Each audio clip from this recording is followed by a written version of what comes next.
শীতকালে পাখির অনেক ধরনের সমস্যা দেখা দেয়। যেটি গুরুত্বপূর্ণ সমস্যা সেটি হলো পাখি ঝিমায়। পাখি কি কারণে শীতের সময় ঝিমায় তা আজকে আপনাদের সাথে একটু শেয়ার করব। দেখতে পাচ্ছেন পাখিগুলি ঝিমায়, এটি হলো এখন শীতের সময় মূল কারণ। এতে কোনো টেনশন নাই, এর সমাধান আছে। কি কি কারণে আসলে পাখি শীতের সময় ঝিমায় এবং কোন কোন ধরনের সমস্যা দেখা দিতে পারে পাখির, সেটি আজকে বিস্তারিত আপনাদেরকে সঙ্গে শেয়ার করব। যে আমার পাখিগুলির এখন যে প্রবলেমটা দেখা দিছে, আজকে আরো গুরুত্বপূর্ণ থাকবে আপনারা পাখিকে এখন এই শীতের সময় কোন কোন খাবার দিবেন এবং কি কি ধরনের মেডিসিন ইউজ করতে হবে ব্রিডিং এর জন্য এবং পাখির শরীর গরম রাখার জন্য, যেটি গুরুত্বপূর্ণ একটি কাজ করবে, যেটি পাখির ঝিমানির থেকে রক্ষা করবে এবং পাখির শক্তি ধারণ করবে যে মেডিসিনটার মাধ্যমে, সেটি আপনাদেরকে আমি ভিডিওর মাধ্যমে দেখাবো। আশা করব ভিডিওটি সবাই দেখবেন এবং না টানে দেখলে সব বিস্তারিত জানতে পারবেন, টেনে দেখলে কিছু জানতে পারবেন না। এবং সাথে সাথে কোন ধরনের সবজি এই শীতের সময় ইউজ করবেন সেটিও আপনারা এই ভিডিওর মাধ্যমে জানতে পারবেন। তাই কথা না বাড়িয়ে চলুন আজকে মূল বিষয়ে আলাপ করি। পাখির কোন কোন ধরনের সমস্যা এবং কিভাবে বুঝবেন সেটি নিয়ে বিষয়ে আজকে ভিডিওটি। আশা করি যদি ভিডিওটি ভালো লাগে, আমাদের যারা ইউটিউব চ্যানেলে দেখবেন ভিডিওটা তারা ভিডিওটি শেয়ার করে দিবেন এবং নতুন হলে চ্যানেলটি সাবস্ক্রাইব দিবেন এবং আপনার মতামত কমেন্টে জানাবেন।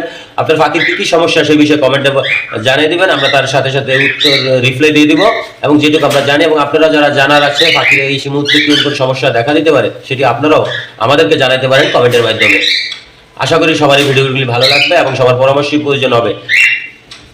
আপনি দেখতে পাচ্ছেন পাখি ঝিমায়, আমি সেটি দেখাচ্ছি। এখন দেখেন পাখির এই সমস্যাগুলি, পাখির এই সাদা চুনা চুনার মতন, এটা দেখে আমরা অনেকে ভয় পাই। এখানে ভয়ের কোনো কিছুই নাই, বা এটা হলো পাখির যখন কৃমি, প্রচুর কৃমি হয়ে যাবে তখন সেই ক্ষেত্রে পায়খানা একটু ট্রাবল দিবে, এটাই স্বাভাবিক।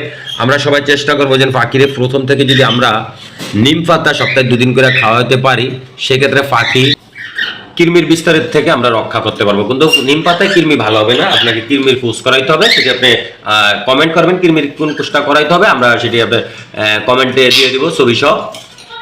এবং আজকে পাখির এই শীতের সময় পাখির শরীর গরম রাখেন। এই যে দেখেন এই পাখিটির পায়খানার কি পরিস্থিতি, পায়খানাতে কত সমস্যা, এগুলি শুধু এই কৃমির কারণে।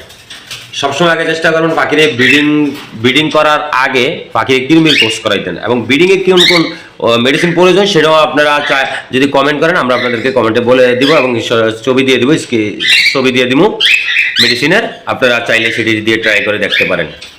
দেখতে পাচ্ছেন এখন আমি পাখিরে কলমি মানে পালং শাক দিব। আজকের এই পালং শাক আমি দিব। আপনি পালং শাক টানলে আপনার বাসার জন্য বাসায় ইউজ করতে পারবেন এবং পাখিরও দিতে পারবেন। যেটা বাসায়তে ইউজ করা যায় না আপনি সেই শাকটাই আপনি আপনার শখের পাখিরে দিতে পারেন। সেজন্য পাখির যেমন এই শাকটা পাখির অনেক উপকারিত। পাখির যেহেতু পাখিগুলি আমরা খাঁচায় বন্দি করে পালি, সেক্ষেত্রে পাখির অনেক ক্যালসিয়ামের, ভিটামিনের খুব ঘাটতি দেখা দেয়। এই শাকটিতে তার কোনো শাকটিতে অনেক উপকার হয় পাখির। আপনারা এই কলমি শাক, ধনিয়া পাতা, আপনারা বিভিন্ন ধরনের সাজনা পাতা, এই ধরনের সবজি আপনারা খাওয়াইতে পারেন। পাখি যেমন ভালো থাকবে, পাখির বডি ফিটনেস ভালো থাকবে, তেমন ডিম বাচ্চা ভালো থাকবে। তো পাখির এই শীতের সময় আপনারা যেটা করবেন সেটি হলো আপনারা পাখিরে যেই মেডিসিনটা খাওয়াবেন, এই মেডিসিনটায় 2টি উপকার হবে পাখির, যেটি গুরুত্বপূর্ণ। এক হলো আপনার এই যে আপনি এই মেডিসিনটা পাখিরে ইউজ করতে পারেন, যেটা পাখি ঝিমাবে না, পাখির শরীর গরম থাকবে। এটা সবচেয়ে বেটার কাজ করবে, যেটা হলো এটা আপনার হাঁস মুরগি থেকে মানে গবাদি পশু পাখি সব কিছুর ইউজ করতে পারবেন। এটা 100 মিলি। এই ওষুধটার আমি আপনাদেরকে ভিডিওতে ছবি দিয়ে দিব, আপনারা চাইলে স্ক্রিনশট দিয়ে এটা যে কোনো দোকান থেকে যারা পশু পাখির ডক্টর আছে তাদের সঙ্গে পরামর্শ করে আপনি মেডিসিন ইউজ করতে পারেন। আপনার পাখি জীবাণু থেকে রক্ষা করবে এবং আপনার পাখির অনেক পাখি আছে ডিম বাচ্চা করতে করতে দুর্বল হয়ে গেছে, সেটা মানে ছেলে পাখিটা সেটা আর ক্ষমতা নাই।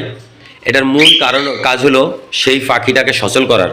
এটা খাওয়াইলে আপনি এটা 5 দিন খাওয়াইবেন 1 মিলি করে 1 লিটার পানির সাথে, আপনার পাখি দেখবেন অতি দ্রুত সেই ব্রিড করবে। আপনারা একবার ট্রাই করে দেখতে পারেন। এটা আমি ট্রাই করি, এই যে শীতের সময় আমি এটাকে এখন পাখির ব্যবহার করেই থাকি। আপনারাও চাইলে আমার মতো এটা করতে পারেন। আপনার এটার প্রাইসটা কত টাকা এবং কোথায় গেলে এটা পাওয়া যাবে যদি জানতে চান, সেটা আমি আপনাদেরকে কমেন্ট করবেন, বলে দিব। তারপর আপনাদেরকে আরও জানিয়ে রাখি হ্যাঁ, এখন ফাঁকিরে যারা ফাঁকির অনেকদিন হচ্ছে ডিম বাচ্চা করেন, আপনারা যেই কোর্সগুলি করাবেন সেটির বিষয়ে অনেকে যদি অনেক ধরনের কোর্স করে যদি সফলতা না পান, আপনারা কমেন্ট করবেন, আমরা আপনাদেরকে ভালো একটা পরামর্শ দেওয়ার চেষ্টা করব এবং সেটির আমরা আপনাদেরকে সরাসরি মেডিসিনটা দিয়ে দেবো কমেন্টের মাধ্যমে, আপনারা সংগ্রহ করে নিতে পারবেন এবং পাখি সবসময় সুস্থ শরীর ভালো থাকবে এবং ডিম বাচ্চা বেশি বেশি করবে। পাখির লিভার ভালো রাখার জন্য আপনারা চাইলে আমার মতন লিভার বিট ইউজ করতে পারেন। আমি লিভার বিট আমার ফাঁকিতে করে থাকি, সেটা আমি ভালো একটা রেজাল্ট পাইছি। আপনারা চাইলেও আমার মতো এই যে লিভার ভিট 100 মিলি, এটা মাল্টিভিটামিন গবাদি পশু পাখির, এটা পাখির লিভার ভালো রাখে। এটা আপনারা পাখিকে এমনি খাওয়াইতে পারেন লিভার ভালো রাখার জন্য, এবং আপনারা এটা কৃমির আগে এটা খাওয়াইলে পাখি কোনো প্রবলেম দেবে না। আর কৃমির কোষটা যখনই করাবেন চেষ্টা করবেন আপনারা শীতের সময় করানোর জন্য, যেহেতু 3 মাস পর পর কৃমির কোষটা করাইতে হয়, সেটাতে গরমের সিজনও আপনারা চেষ্টা করুন আমার মতন একটু যেদিন একটু আবহাওয়াটাও ভালো থাকবে, একটু ঠান্ডা ঠান্ডা থাকবে, আপনারা ধর প্রয়োজনে সকালে ভরে দিবেন, না পারলে সেটি বিকালে করানোর চেষ্টা করবেন, সেক্ষেত্রে পাখি ভালো হবে। কেন কৃমির ওষুধটা প্রচণ্ড পাওয়ার, অনেক সময় দেখা গেছে তাপমাত্রা বেশি হয়ে গেলে পাখির একটা দুর্ঘটনা ঘটতে পারে, তাই সবাই সেটাকে মাথায় খেয়াল রেখে কৃমির কোষ করাবেন। পাখির কৃমি যখন অতিক্রম হয়ে যায় তখনই পাখির লিভার নষ্ট হয়ে যায়। আপনারা সেই লিভার ভালো রাখার জন্য পাখিরে আপনারা এই লিভার বিটটি খাওয়াইতে পারেন। এটারও মূল্য কত এবং কোথায় পাইবেন, যারা নতুন তারা কমেন্ট করবেন, আপনাদেরকে বলে দিব যে কোন জায়গায় পাওয়া যায় অ্যাভেলেবেল। এটা অনেকটা পাওয়া যায় না, AC8টা পাওয়া যায় না, অন্য কোম্পানি পাওয়া যায়, কিন্তু আপনারা চেষ্টা করবেন AC8টাই খাওয়ানোর জন্য। তো আজকের ভিডিওটা এই পর্যন্ত এখানেই শেষ করবো। যদি ভিডিওটা ভালো লাগে আবারও বলি, যারা ইউটিউবে দেখবেন তারা চ্যানেলটি সাবস্ক্রাইব করে দিবেন। যারা আমাদের একটা ফেসবুক পেজ রাফা ফাঁকি, সেই পেজটির থেকেও বলবো সবাই ঘুরে আসবেন। যারা পেজে দেখবেন তারা ইউটিউব চ্যানেল থেকে ঘুরে আসবেন রাফা ফাঁকি।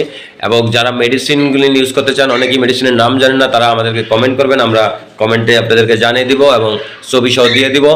আশা করি এই মেডিসিনগুলি আপনারা এই শীতের সময় ইউজ করতে পারেন এবং পাখির ব্রিডিংয়ের জন্য যে ওষুধ প্রয়োজন আমরা তাও আপনাদেরকে বলে দিব যদি আপনাদের জানার প্রয়োজন হয়। তো আজকের মতন এখানেই ভিডিওটি শেষ করবো। আল্লাহ হাফেজ, ভালো থাকবেন, আবার দেখা হবে অন্য কোনো ভিডিওতে। এবং সবাই ভালো থাকবেন এবং ভিডিওটা যদি ভালো লেগে থাকে বেশি বেশি শেয়ার করবেন আপনার আশেপাশের বন্ধুবান্ধব দেখার জন্য, এবং আপনার মতামতটি কমেন্টের মাধ্যমে জানাবেন। এটি বেশি বেশি করে কমেন্ট করবেন এবং নতুন নতুন ভিডিও পাওয়ার জন্য আমাদের পাশের বেল বাটনটা অন করে দেবেন। তো সবাই ভালো থাকেন, যে যেখান থেকে ভিডিওটা দেখছেন বিশেষ করে কমেন্ট করে জানাইলে ভালো লাগবে, যেন মুখ্য দেখছেন আপনারা অনেকে আমাদের ভিডিওগুলি সবসময় দেখেন, আপনাদেরকে অসংখ্য ধন্যবাদ। বিশেষ করে প্রবাসী ভাইরা আমাদেরকে এতটা সাপোর্ট দেয়, তাদের কথা না বললেই নয়, তারা আমাদেরকে প্রচুর পরিমাণ সাপোর্ট দেওয়ার থেকে আমরা একটু উৎসাহ পাই এবং আমরা সবসময় নতুন নতুন ভিডিও দেওয়ার চেষ্টা করি। তাদেরকে একটু ভালো ভালো কিছু তারা দেখতে চায়, আমরা সেটা দেওয়ার জন্য চেষ্টা করি। কিন্তু অনেক সময় দেখা গেছে ভিডিও করতে অনেকটা সমস্যা হয়, সেটিতে ভিডিও হয়তো একটু খারাপ হইতে পারে ভাই, সেই জন্য ক্ষমার দৃষ্টিতে দেখে আপনারা আমাদের ভিডিওগুলি সবসময় দেখবেন এবং বেশি বেশি করে লাইক শেয়ার কমেন্ট করবেন। আল্লাহ হাফেজ, সবাই ভালো থাকবেন।